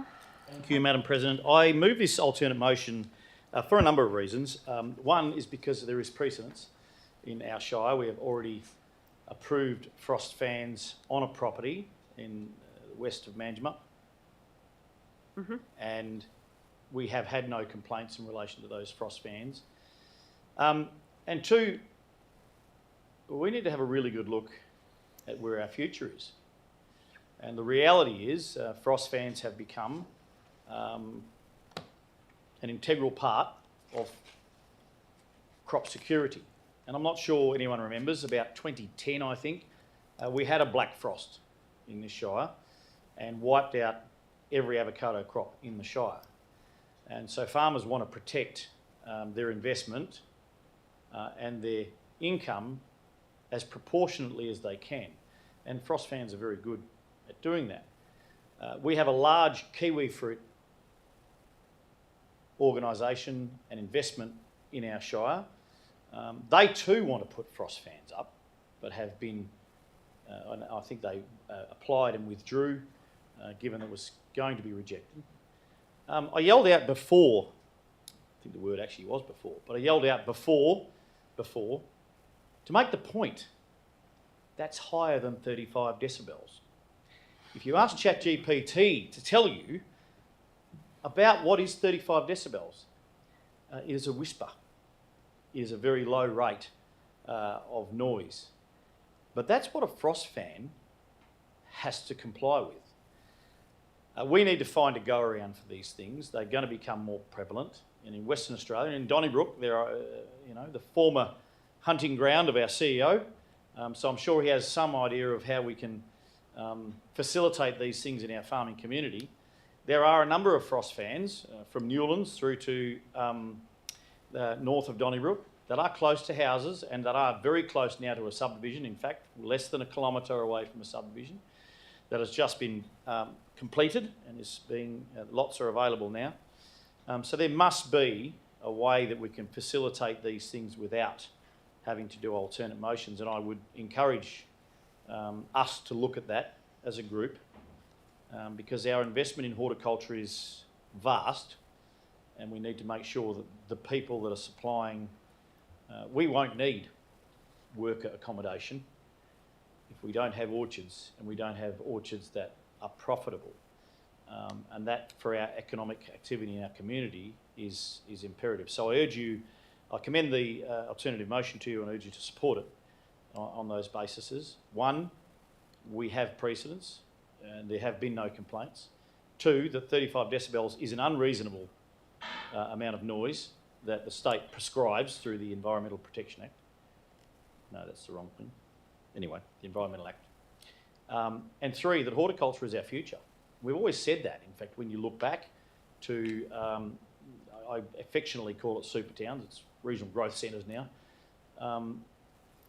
Horticulture and agriculture was one of the main focuses of that and was funded significantly through that. The government even acknowledged that.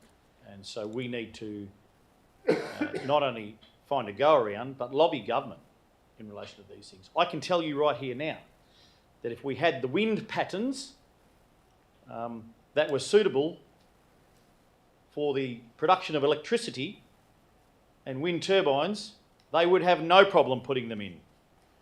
And the Department of Environment wouldn't have a look in. So I think there's a inconsistency in there as well. But I urge you and urge you to support it, commend the motion to you. Thank you, Councillor De Campo. Along many of those lines that Councillor De Campo has already stated, I think what's really important here is when this went out for public consultation, there was no opposition to this. As Councillor De Campo has stated, we have previously given an approval at another property. There has been no opposition to that either. I disagree with Councillor De Campo. I do not think that ag is our future. It is our current economy. We are the food bowl of the Southwest. We need to support our agricultural industries. They already have enough opposition through water and property rights being taken from them. We don't need to put another blockage in front of our agricultural community. They are the major employer, they are the major economic contributor, they are the major ratepayer within our towns. Look, if we don't have an ag sector, we could end up with more plantation, and that will then reduce our rates. We need to support our agricultural industry. With that, I commend to you the alternative motion and ask for you to support it. Are there any other speakers? Did you want to close? Look, I just want to clarify something in relation to your contribution, is that when I say agriculture is our future, what I'm talking about in relation to that is that if a red land turns up, and red land's for sale, $1 billion if everyone's got it, you buy red land. But if a red land's looking, or a large operator is looking to invest, they look at the matrix of what we can and can't do. They're going to invest in a crop that is affected by frost fans and the local government says you can't have a frost fan, they're going to walk past us. So that when I say the future, yes, agriculture is our mainstay of the economic activity right now. I want to clarify for those in the camera, because there's been some discussion around the cameras lately and what we do in this chamber, is that it is more about future investment in agriculture and horticulture. If you go to Griffith, and I'm delivering cherry trees next week that have been born and bred in Manjimup to Griffith and that area, you see frost fans everywhere, absolutely everywhere. So if we want major investment, which are then major employers and major economic contributors, we need to be able to tick the boxes to say you can do that here. And one of those things is a frost fan, simple as that, in most things that can be grown here. And that's what I wanted to clarify in relation to my comments, because there can be misconstrued around these things nowadays. Anyway, I'll commend the motion. Oh, well, you could have anyway. Exactly, thank you. Can we put that to the vote, please? All those in favour? Carried 6-0. Done. Okay. Alrighty. 9.13.2, proposed closure and amalgamation of unconstructed road isolated parcel in the vicinity of Perrott Road, Balbarra. I have an alternative to this item that Council 1 notes the request from the Department of Planning, Lands and Heritage regarding the proposed closure of land identified as PIN 11552867. 2, recognises the strategic importance of land within the Shire that may contribute to the future water security outcomes, catchment management, climate resilience and the ongoing productivity of primary agricultural land. And 3, advises the Department of Planning, Lands and Heritage that it declines the request for the closure of land identified as PIN 11552867. Do you want my reason? That insufficient information has been provided to demonstrate that the land will not be required for future public purposes associated with water resource management, water access, storage opportunities, environmental stewardship, emergency response or agricultural sustainability. Is there a seconder? Councillor De Campo. Furthering on to what the last debate was, this is about supporting our agricultural industry within our area. Our agricultural land we have limited agricultural land. We are 86% forested area. Our agricultural land within our area it's tiny. We are approving plantations rapidly at the moment. For us to close this land without the opportunity for it to become agricultural land in a priority agricultural area, I think is remiss of us. And with that, I put it to you that you support the alternative motion. Councillor De Campo. Yes, thank you, Madam President. This is the thin end of the wedge in relation to water going to corporations, and I object to that. For the reasons Madam President has said. Also object to the government coming to us and saying you have to do this, or we ask you to do this, but essentially they're saying you have to do this. I mean, when I hear in the community, and I've heard just yesterday, the Department of Water won't even entertain an application for a licence or a renewal of a licence without a plan for a what do they call them? The go around, the Bypass. The bypass, which isn't even regulated or law. It is becoming very difficult in this space, and we don't need to make it more difficult when we might have a potential property And there, there's some bits and pieces to tidy up around that. I grant that. A potential property that could have, a horticultural exploit in the future. It has just come out of pines and could go back to horticulture. And as the information I have is that potentially it will, whether it's beef cattle or sheep or something else, or some, the person that is entertaining that idea has some truffles currently, so that might be an extension of that. We should be encouraging that. The thin end of the wedge is, where's the water go after that? Every piece of water that flows through that creek goes through that dam. Councillor De Campo, can I just clarify, this is the unconstructed road? Oh, sorry.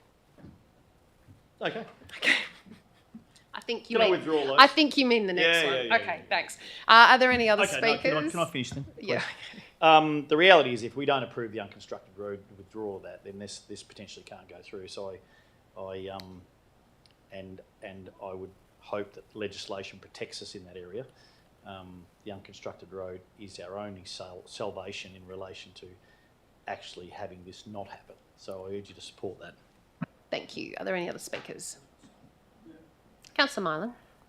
Yep, I'd like to speak for the amendment, but for the same sort of reasons, but also to add my concern that one of the points of the original motion was that we indemnify the Minister of Lands against any claim for compensation resulting from the proposed road closure. That's something that I have a great problem with anyway, why we would indemnify the Minister for Land. So I just add that to the debate. Thank you, Councillor Mylan. Are there any other speakers? I think we get the point there. Can we put that to the vote, please, councillors? All those in favour of the alternative? Carried 6-0, thank you. Okay, next one. This is the one. 913.3, proposed revocation of management order for Reserve 4510, lot 12817 Balbarrup Road, Dingup.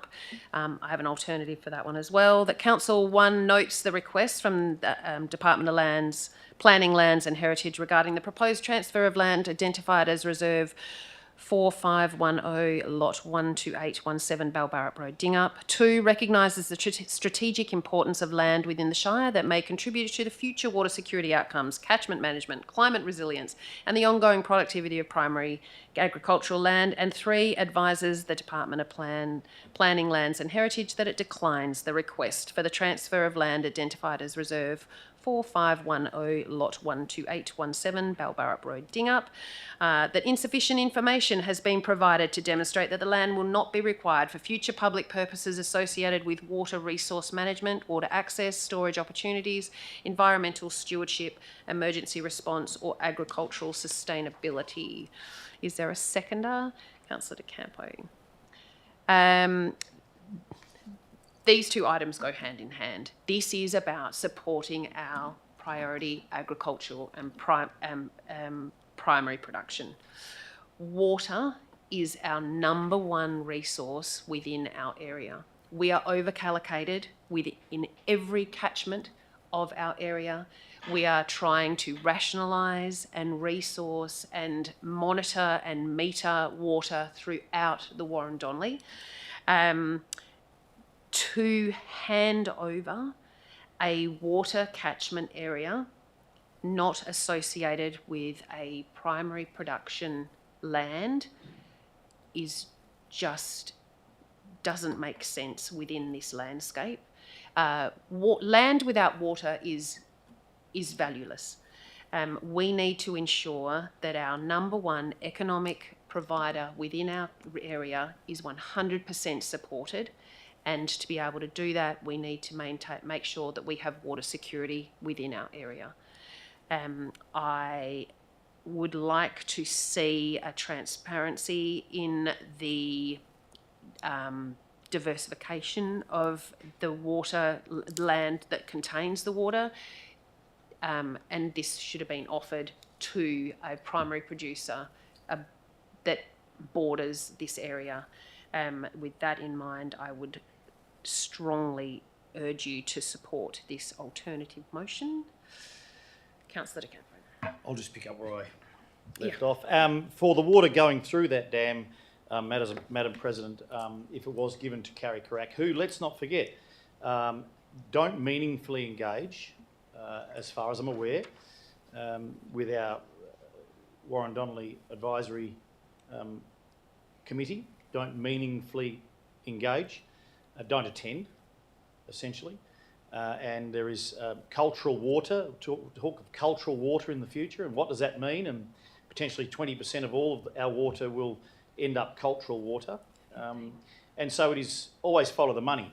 And the reality is it doesn't pass the pub test when the government wants to hand a body of water to the corporation, because what happens to that water as it travels through there, and how does that ownership, what happens with that ownership of that water from there on down? And I concur, in fact, that, and we've talked about it a lot tonight, that horticulture and agriculture is our mainstay, and to potentially facilitate an option that will then create a dry block, what we call a dry block in agriculture, which means it's one, worth a lot less because it is a dry block, and can't have an allocation, and two, means that water wouldn't be available for horticulture and agriculture. Now, if there was an indication that, for argument's sake, and we're talking about Character Act, they are mentioned, we're going to purchase that block and we're going to do meaningful, horticultural, agricultural practices to make money. We talk about in this room becoming sustainable and having discussions about various ways we can do that, whether it's buying shops or blocks or whatever, or buying houses and selling houses. No problem, but there is no detail. And when it's ambiguous like that, I think that there's something more to it, and it's the beginning of something else. So we shouldn't, in fact, for our community, facilitate that. We, in fact, should make it difficult. And I think that this does do that in some way, fashion or form. And so I commend the alternate motion to you. Thank you, Councillor De Campo. Are there any other speakers? Okay, can we put that to the vote, please, councillors? All those in favour? Is carried 6-0. Thank you. Where are we up to? 98. Okay. 913.4, bridge number 8033, Southwestern Highway timber gantry update. Actions and recommendations. Councillor De Campo. Well, look, I thought I might do something sneaky here and try and do something. But given Councillor Burns isn't here, I wouldn't do that. I move as per officer's recommendation. Thank you. Just so that I can have the debate about it. Thank you. Is there a seconder? Yes. Could I second proposing an amendment that removes point 2?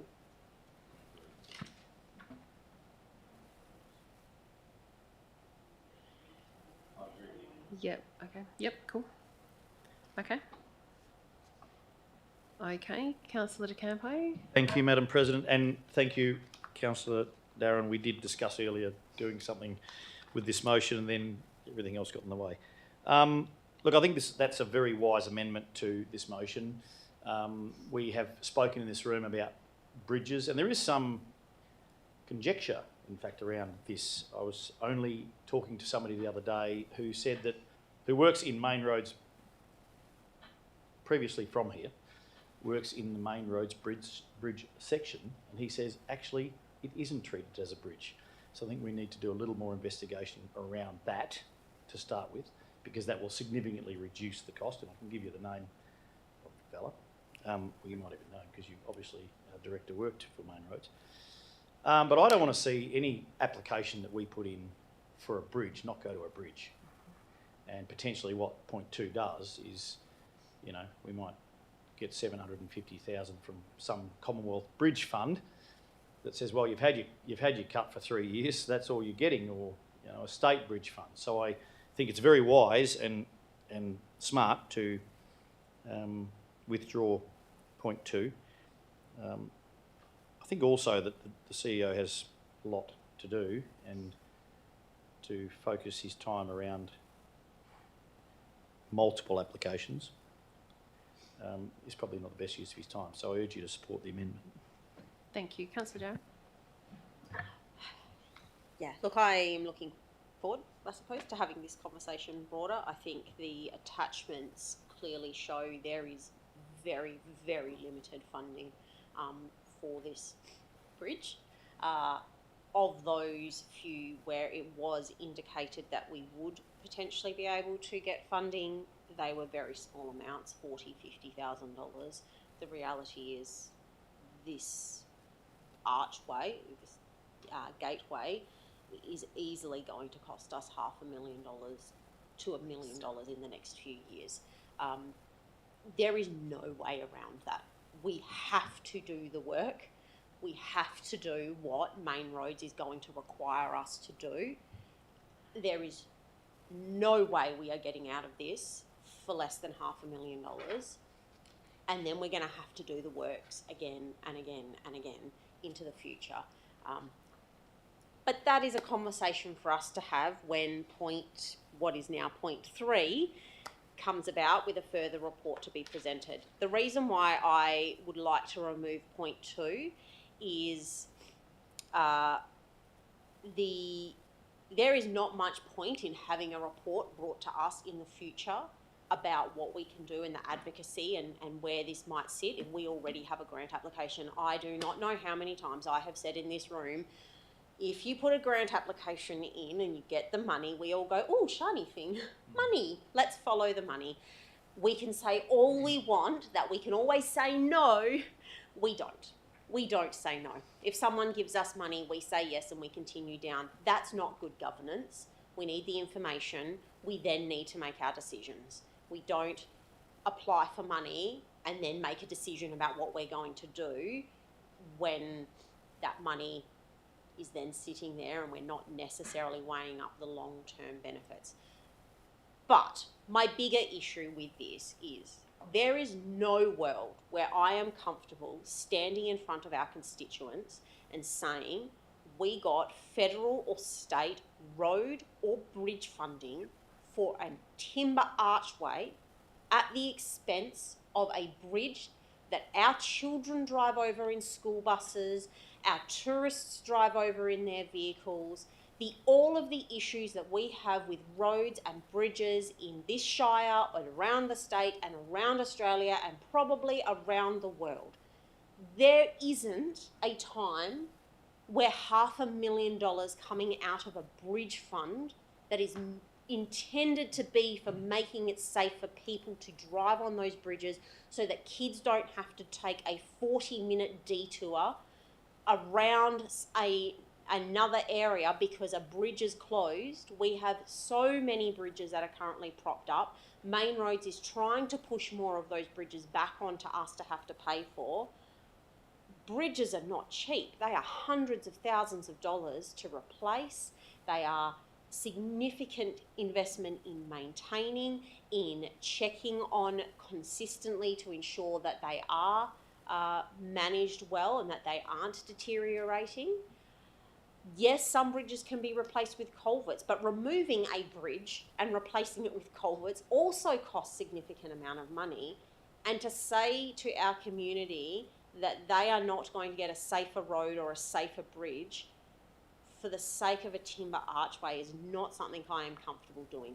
I am more than happy for us to continue to investigate those options.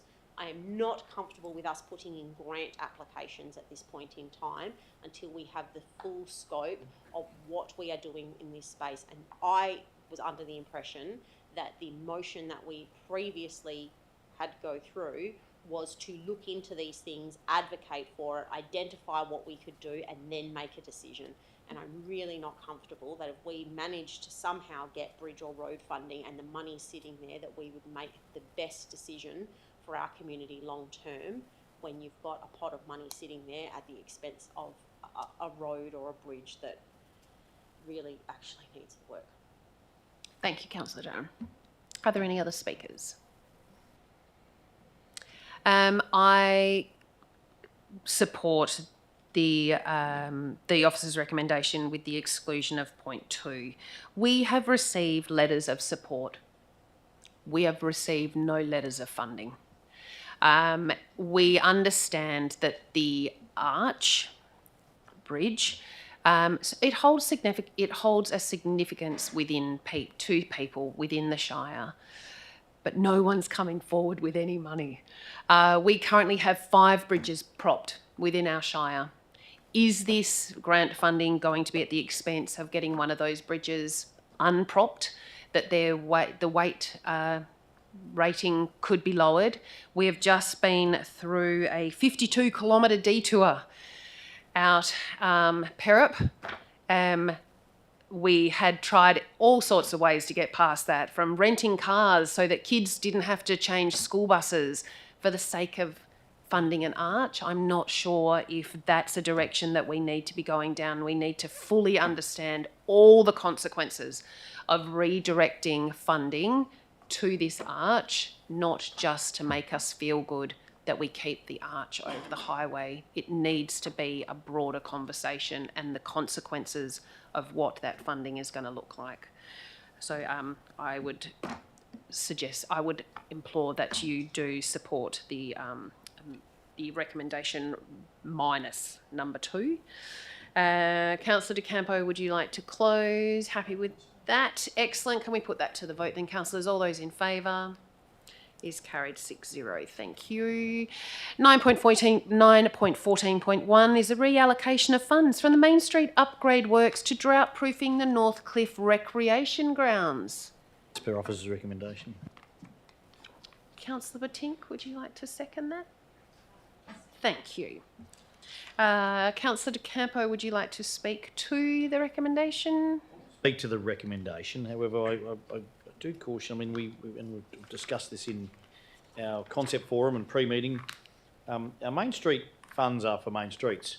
If we need to fund our rec centres, we need to get a better fund for rec centres. I mean, you can't put something in and say it's that, and then all of a sudden it's something else. And Northcliffe, in this year's budget deliberations, has asked for, and I know you'll argue it's not the main street. However, it is. It is. The main street, where they want to light up a path between Timbertown and Northcliffe Main Street or Town Centre. So, yeah, I mean, I support the recommendation, obviously. However, I think we need to, maybe look at, if we have these other deficiencies in our towns, how we can do that, whether we change the name of this to a, town rejuvenation fund or something like that, so it's less centralist to the main street. I support the motion and commend it to you, though. Thank you, Councillor De Campo. Councillor Batink, would you like to speak to this? The Town Dam is a project that has been ongoing, as far as I know, from at least 2015. So it's really good to see we're getting there slowly. So I think it's very important to the town, and I think most people in Northcliffe would support the use of the money towards the Town Dam. So. Thank you, Councillor Batink. Are there any other speakers? This is quite the conversation topic. Every time I pop down to Northcliffe for my town visits, it's how is the funding for this dam going? This dam was a loading point at the recent fires. It is literally a puddle at the moment. It has great capacity to be expanded. Northcliffe is currently an unproclaimed area. To be able to expand this dam now, in case or before Northcliffe becomes a proclaimed water area, is absolutely essential, because otherwise we will be applying for an application and allocation for water for this town. And that's all sorts of other dramas. So if we can do this prior to that, make sure we are drought-proofing Northcliffe and the beautiful oval and the very impressive bowling green that is attached to this, I am all for it. This is future-proofing our Northcliffe town. So I commend this motion to you. Councillor De Campo, did you want to wrap that up? Excellent. Can we put that to the vote, please, councillors? All those in favour? Is carried 6-0. Thank you very much. Okay, 1:15. Okay, 9.16.3, the appointment of the independent members to the Audit and Risk Management Advisory Committee. Councillor De Campo. As per officer's recommendation. Thank you. Is there a seconder? Councillor Darren. Councillor De Campo, did you want to speak to the Well, motion? I do, and I understand that this is something we have to do. I just object to it. I mean, I object to it because we are being forced to do this, and, you know, when you look at the item, when we went out to expressions of interest, no responses, not available, both positions, and so we've been. It's been a necessity to then go to the Walga panel, which that was pretty narrow. Although I think we are appointing somebody from Whitebrook, which is good. But this costs our community. You've got the government in one hand saying, local government, you're an absolute mess, and you need to sharpen your act up, become sustainable, and then the pay to have somebody coming out of town to do something we were doing very well. And our track record in our audit committee, and our track record financially, is second to none. I understand there are others that aren't. You know, when you talk about Nedlands, 20 million, is it real? I don't know. I think, you know, if we did that, maybe it might be the same. But ours is brilliant. And so I just object to the fact the government has made us do this. And I think if we don't note some of those objections as we go along, they just silently slip through to the keeper and cost our ratepayers more. And when they say, why are we not here doing a curbside collection at Browns Road, we can say, well, you know, because of these types of things, I guess, because that's what your ratepayer money goes now to pay. So I commend the motion to you, but I can tell you, not with any gusto and not with any confidence that will make any difference. Councillor Darren? I don't know why anybody wouldn't want to be on an audit committee. Very interesting.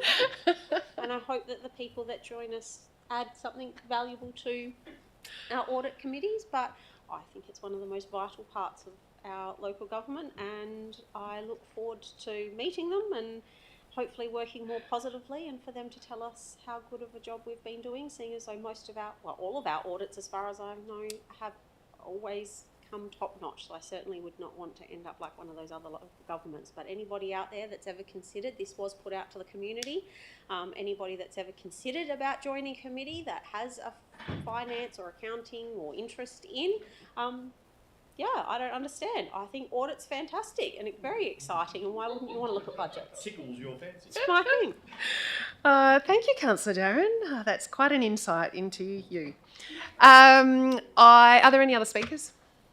Look, I would actually like to back up what Councillor De Campo has said. This committee, this and the financial burden that this is now putting on us, along with the PRIST new policy that we have to do, the privacy and information, responsible privacy sharing, the actual dollar amounts that this is costing us for something that we do very well as a local government, and most local governments do. There are very few that are not doing this properly. This is something that the state has imposed onto us, yet again, that our ratepayers have to pay for, which is taking away from essential services that we are having to cut to make sure that your rate rises are not going up too much. So although I support the recommendation, it's not with any great flourish. Can we put that to the vote, please, councillors? All those in favour? Carried 6-0. Thank you. Okay, late reports. There is nil. 11, questions from members. Response to questions from members taken on notice is nil. Questions from members is nil. Motions for consideration at the following meeting, nil. New business of an urgent nature introduced by decision of the meeting, nil. Item 14. We are closing the meeting to the public. Thank you very much for coming once again. We will consider the next meeting, the next agenda meeting, behind closed doors. Are we closed? Oh, I move that we go behind closed doors. thank you, Councillor Darren. Seconder, Councillor De Campo. Can we put that to the vote, please, councillors? All those in favour? Is carried 6-0. Thank you.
am I right to just read what that says? Yep. Okay. Yep. We good? Welcome back. Item 14.1.1, proposed next steps for the divestment, aged and community care services and assets. The officer's recommendation that item 14.1.1 as under...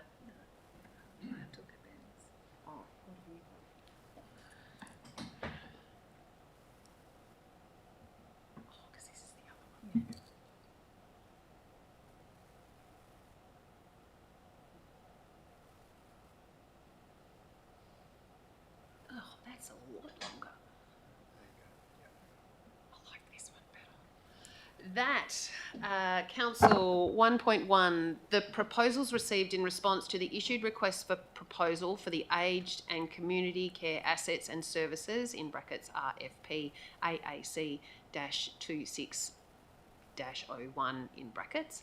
That 2.1, the independently undertaken valuation reports obtained by the Shire for the 3 properties and the Manjimup home and community care business.